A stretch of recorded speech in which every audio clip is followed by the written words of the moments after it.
Good morning, church. It is Tuesday, April 28th, and I have the privilege of giving the devotional today. And the title of the devotion today is God is Training You. And what I want to encourage you today is this. When we study this subject today, when you work through this devotional, there's a couple things I want to draw out. One is the first line of this devotional is incredible. I want to read it to you. It says, the Hebrew verb for test comes from a word that means to take a keen look at, to look, to choose. When we talk about training and testing, and then we bring the idea of our relationship with God into that context, it's fascinating how often you will fall into one of two camps. You will either totally identify with that. You will be someone who's minded in training and you're competitive and you look at life as no matter the situation that you're in, you will, how can you overcome? How can you deal with the situation? Or you'll fall into another camp.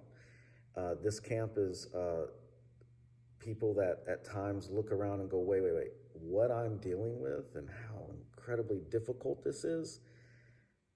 The idea of training and God, and it brings a bit of a negative feel to it. You start walking through questions, very reasonable questions you should ask.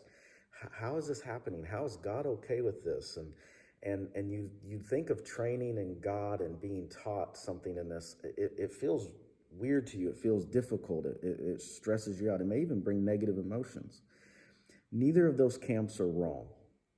When we look at how our relationship is built with God, and we talk about a God who transforms us in the midst of every situation, then the truth is we cannot avoid talking to God, about God, and who He is and who we are in difficult situations. When we look at Hebrews chapter 12, verse 8, if you look at it in the Message translation, it's the top of your devotional here, it's a beautiful verse. It says, this trouble you're in isn't punishment, it's training. The reality is that everything we go through is a development, is an opportunity to develop our relationship with God, to develop what God is doing in our lives. And even in the most difficult situations, God is still there. We are still facing something not alone, but with a God who loves us and cares about us. I want to tell you a story today. My two sons, Anthony and Eric, love to compete in CrossFit. If you don't know what CrossFit is, there's a joke that CrossFitters love to talk about CrossFit all the time. So I won't do too much of that. But if you don't know what CrossFit is, it is just a mixture of powerlifting, interval training, some gymnastics. It's a lot thrown into one thing. And there are times that you can go and gather with other people and compete in events and competitions, and they score it, and it's a really, really fascinating and fun thing to do. So my sons love to do that. They love to lift weights. They love to do different runs and different interval trainings and movements.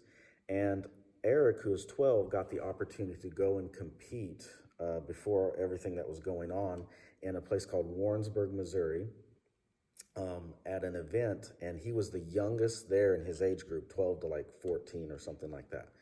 And so what you got to see was these kids just going at it and doing these different variations of movements.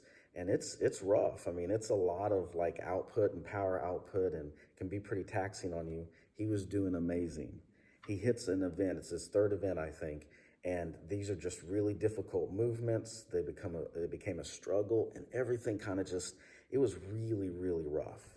He didn't do as well as he would like.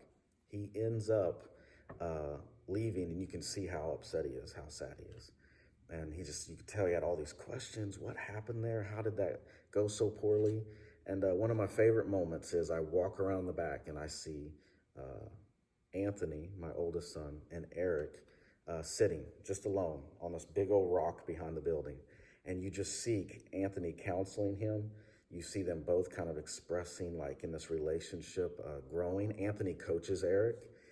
and you just see him like taking in what Anthony's saying. You can see Anthony being so awesome about just listening to Eric and just sitting with him.